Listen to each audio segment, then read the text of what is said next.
Good morning, everybody. It's 12 minutes past 8 o'clock right now. Welcome back to Iowa Live. Lou and Michelle here with a friend of the program, because you really have become a friend of the program, Mary Ferentz. 9 years. How about that? It's starting to add up. This is an amazing thing that is going on. You can see it right here, Ladies Football You've Academy. been doing this for 9 years This now. is year 9, yes. Wow. Hard to believe. Yeah. Great. Yeah, and yes, it is. Brian's mom is here, folks. I am Brian's mom, Okay. I'm proud to say. But Most times. Most times.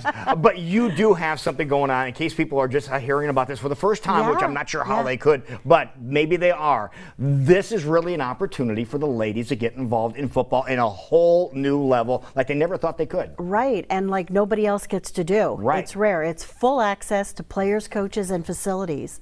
So they get to do things that nobody gets to do. A lot of jealous men out there. Yes, but there are. Sorry. That's how it works. Yeah, sometimes. yeah. So ladies only. Now, how did you get the idea for this concept? Well, it wasn't really my idea. I guess Kirk actually was the one who nudged me to do it. We didn't invent the idea.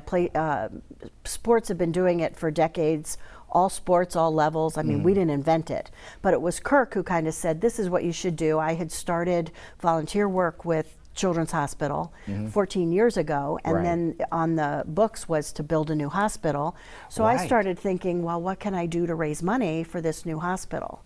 And, you know, kind of one thing led to another, and Kirk's like, Ladies Football Academy. And then everything kind of just lined up okay. Found a great group of ladies who know how to organize and run an event.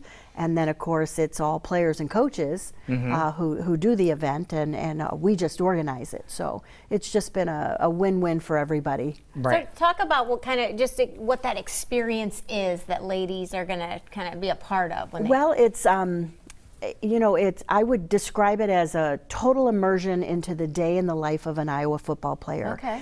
You know, being married to a coach, I get asked, you know, pretty much the same battery of questions, you know, what people are curious about. And so we kind of started there as, you know, what are people most curious about?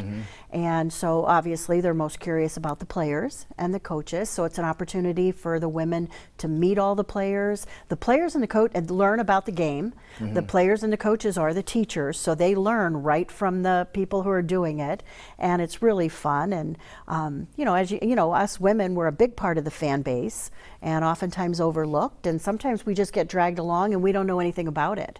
And it's so much more fun when you know people who are involved, like anything, you know. You become vested. Performing arts, anything, you know, if you know somebody who's out there, it's way more fun, it's way more interesting. If you know a little bit about what's going on, it's a lot more fun. Now, it sounds like you get people in the classroom and you teach them about the fundamentals, and then you get them on the field. You're correct. Well, we don't really do too much like a chalk talk, what you talk about, but we use the facilities. We simulate a day in the life, like they have a big player auditorium there, and what are you doing? You know, what goes on here? So we do different activities. Kirk has simulated a team meeting, you know, using the, you know, screen, you know, kind of just what the players do every day. We've had player panels in there. So we use the facilities, the strength and training room. You know, Chris Doyle and his staff are down there to talk about what goes on in there, and that's fascinating. And so many women are interested in that because we all have kids who are participating. And, you know, so you pick up information. And then a couple years ago, we had, you know, some of the former Hawkeyes who have Super Bowl rings, and they put on a presentation for the ladies. And the ladies, I mean, photographs all over with, you know, these big rings that fit around ladies' entire hands, you know. So just different things like that. And then we, you know, just the facility, you know, this is where they train. This is where it happens. So they have access to places nobody else gets. And of course, Kinnick Field is the best. We swarm, like how to hold the ball. How to hold the ball. we go. And you know, the players are great. So I like to always interject when you start trying, you know, do not be intimidated. A lot of ladies, See, let's stay on that picture right there, because this is really a show of determination. The fact the lady has like a brace there and is still participating in this. Yes. And actually, the woman who's in that photo, she has a disability, so she is always Small World Department. She is the aunt of, well, Brian's sister-in-law's husband. That's his aunt. That's Joe Streve's aunt, yes. Okay. So, you know, and again, it just, you know, I always say just one big neighborhood anyway. You don't know somebody, and then you start talking, and lo and behold, you know. and there's always these relationships. But yeah, speaking of Brian, but it's just a day for the ladies to rule Kinnick. You know, this year we're not going to spend much time on Kinnick Field because of the turf is getting torn up again. Okay. But we'll be able to show them the locker rooms and the press box, so you feel like you get a look. Next year we'll be back on the field, and you know, then we head over to Hanson Performance Center, which is the football offices where all the real work takes place, and then we'll head out to we've got the indoor facility, and then we've got the practice fields, which is actually a beautiful complex. Right. And it's really fun. And then you have an opportunity. Those were 2 kid captains from years past, 2 brothers, and those are the Paulson twins. And so, yeah, so we have a captain every year. This year our captain is from Carlisle. All right.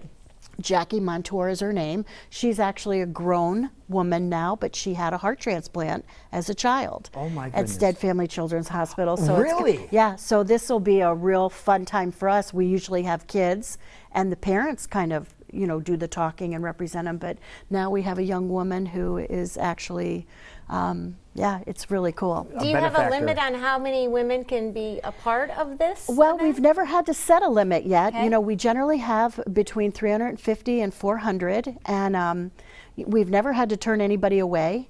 So they can still get online. So get online. registered. Yeah, It's coming up in yeah, June, so yeah, we'll be here before we know it. Registration is still open, and we kind of operate the more the merrier. And you know, our big thing is just to keep everybody moving and active and having fun. We don't want people having to stand around and wait. So we've just never had that problem. $2.1 million. Yes. Now, what does that say to you personally when you see that number? Because that's got to be staggering to you. Well, it says it was a good idea 9 Right. years ago. Right. It was a really good idea, and of course when we started it we didn't know, but you know, we shouldn't be surprised. We have a terrific fan base and women, and we think it's a real synergistic relationship raising money for Children's Hospital.